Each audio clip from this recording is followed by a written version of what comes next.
All right, coming up on today's show, we'll get to the latest Mavericks news and rumors. And Coop and I just kind of wanted to ask you guys a question. Grade the current Mavs roster, A, B, C, D, or F, because I think it needs some work, Coop. Yeah, I'm going to go with the B- right now. Let me know what you guys think down in the comment section. It's not a perfect roster by any means, but it's definitely not the worst roster in the NBA either. So let us know what you guys think. Grade the Mavericks roster, and we'll get into today's show.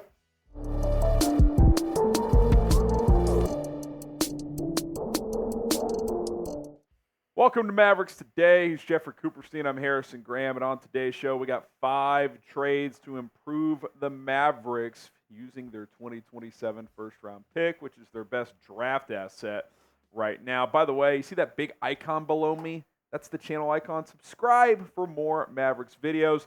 All right, Coop, let's get to trade idea number 1.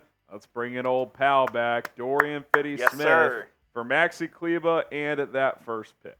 Yeah, there's been a lot of rumors around Dorian Finney-Smith, and we really haven't touched on him as much, and I think this was a perfect way to kind of integrate him into the fold. Look, the Mavericks obviously need help at that 3-4 position, and what better way to do it than bring back a guy who's familiar with the franchise, who by all accounts loved his time here, and I think still wants to be a member of this organization, whether it be in the future or whenever. So I think this would be an interesting deal. Do they take just Maxi Kleber in the first-round pick? Remains to be seen, but the money works out there. Look, Dorian would be awesome on this team, I think, especially if he's improved as a three-point shooter. And he already knows Luka in the system. You know he can play heavy minutes with these guys, so it intrigues me. Yeah, I like the plug-and-play aspect of it. He can play some 3, play some 4. Obviously, we talked about it yesterday. Grant Williams, especially as of late, has been a disappointment.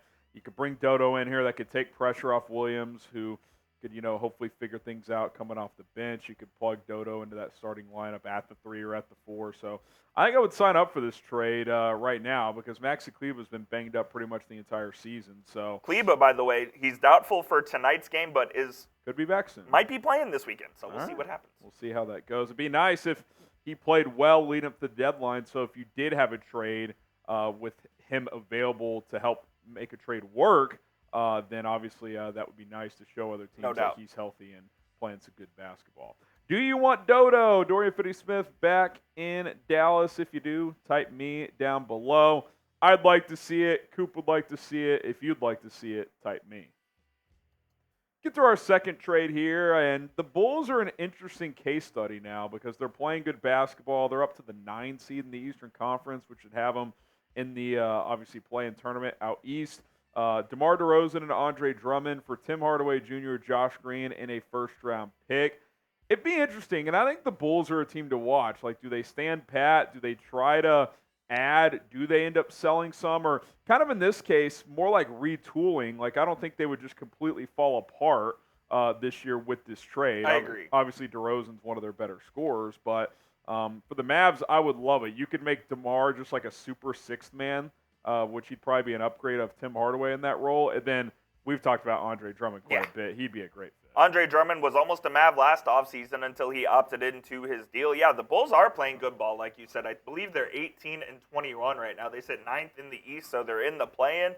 And they also said that they're hesitant on trading Zach LaVine, but why would you be hesitant when they're playing good ball without him? So yeah. I wonder what the Bulls' thought process is. If they keep playing good ball, maybe they just don't sell it all, and this isn't even an option that's on the table. I would do this trade.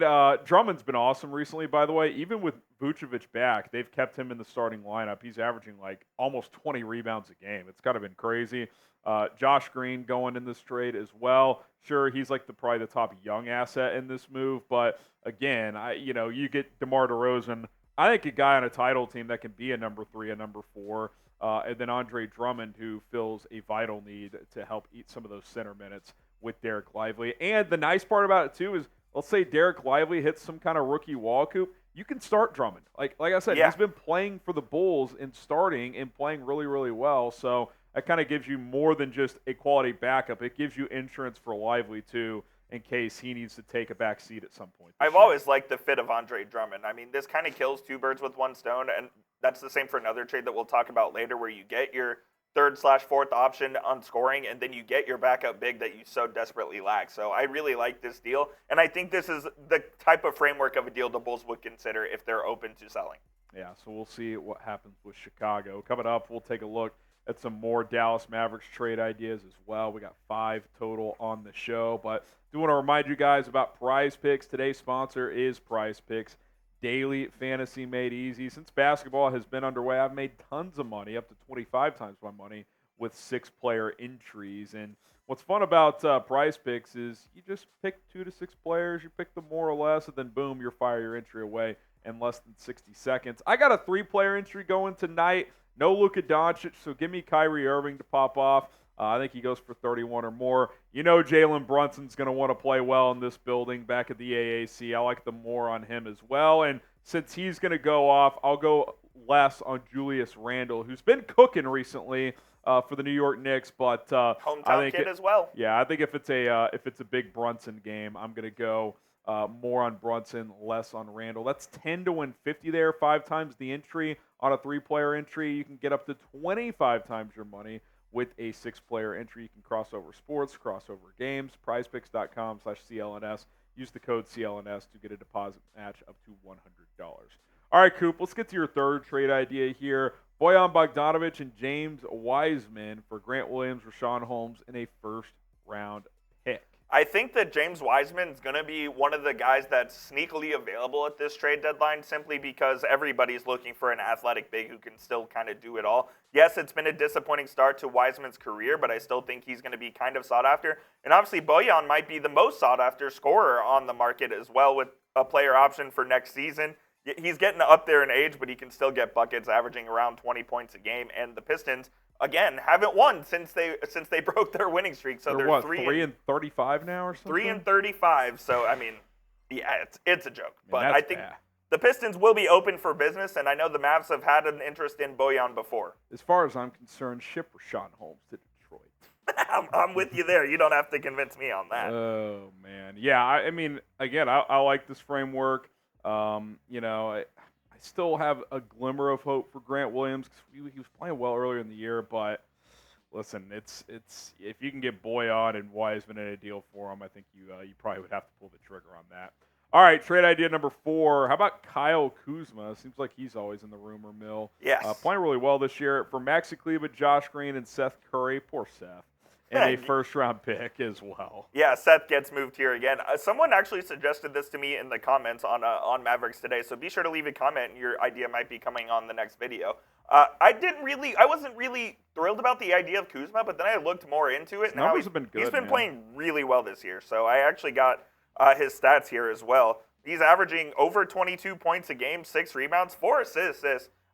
Pretty efficient from the field and decent from 3. So I would really like Kyle Kuzma, and I think he fits pretty well on this. Yeah, since he's been in Washington, he's really kind of blossomed. And it's not just like a volume thing. Like you would assume he'd have bigger numbers there, but the field goal efficiency has been there. 3-point shot's a little down this year, but he shot it well last year from 3. Like I think he's a good player. He can play 3, he can play 4. Now, is he a 22-point scorer on a legit playoff team? I don't know. You probably don't need that, though. You probably need more like 18 to 20. Exactly. And with a little bit more efficiency. So I would definitely be on board with this because think about it. You're only losing one rotation player right now. I mean, sure, if Kleber's healthy, he's in the rotation, but he's missed 90% of the season. Yep. So I think I would definitely be interested in that move as well. And this one's kind of bold. It's Saddiq Bey for Grant Williams in a first. Saddiq Bey's having a pretty good season. He's going to be a restricted free agent coming up. So you'd either have to sign him to an extension or let him test restricted free agency. I really like Saddiq Bey, the player, and I know the Mavericks did as well back in the 2020 draft, which we chronicled yesterday. Not enough, tragically. Not enough, I guess. But yeah, Grant Williams obviously struggling this season. You would be giving up that first, but if you really feel confident that Bey can be a rotation piece going forward, maybe you make that investment into him 6 months early as opposed to testing it restricted free agency. Yeah, this would be an interesting one. It's kind of just a swap, right? I mean, you're banking on Bey being better, and then you're obviously throwing the Hawks a bone with that draft pick as well. I do think Bey, one thing you would for sure get is more consistent outside shooting. Yes. Which has value as well, obviously. So it would certainly be interesting. But yeah, if you can get, buy in on the rental, then get him to sign an extension, that would make it more worthwhile. There's no doubt about that. I just really think the Mavericks need to kind of go in that direction where they're trying to find guys who are maybe in their 3rd or 4th year in the NBA who have big upside, who maybe haven't quite hit their full potential yet, and they could buy low and they can end up getting a really good deal. Yeah, so we'll see what happens here. We'll cycle back through these trades, and you guys let us know what your favorite one is. If you think it's trade idea number 1 to bring back Dorian Finney-Smith for Cleveland in a first, type 1. How about trade idea number 2, DeRozan and Drummond for Hardaway, Green in a first? I kind of like this one, man. You get multiple things filled with that one, type 2. How about trade 3, Boyan and James Wiseman for Grant Williams, Rashawn Holmes in a first? If you like that one, type 3. If you like the trade with Washington for Kyle Kuzma, Kleba, Green, Curry, and a first, type 4. Or if you like the Sadiq Bey trade the best, a Sadiq Bey, Grant Williams swap along with that first-round pick, type 5. Let us know what your favorite trade is. I think I'd go with that one with the Bulls because I really like the fit with Andre Drummond. And, say what you want about DeMar DeRozan. I mean, he is one of the best isolation mid-range scorers in the sport. Bring that off the bench. I think that can really ignite your second-team offense from a night-to-night basis. All right, Coop. One day closer to the trade deadline. Mavs need to – they lost that game to the Grizzlies. They got to make up ground there. It'd be nice if they could steal one against the Knicks tonight, but no Luka Doncic. So. No Luka Doncic tonight. Maxi Kleba upgraded from out to doubtful. He probably won't play tonight, but maybe plays one of those games against the Pelicans. I'll be in the building with our New York Knicks Now boys, so come and say what's up. We'll keep you guys up to date with everything, including the game, the latest news and rumors, trade rumors, anything that happens. So stay tuned to the channel. All right, go Mavs. We'll see you guys soon.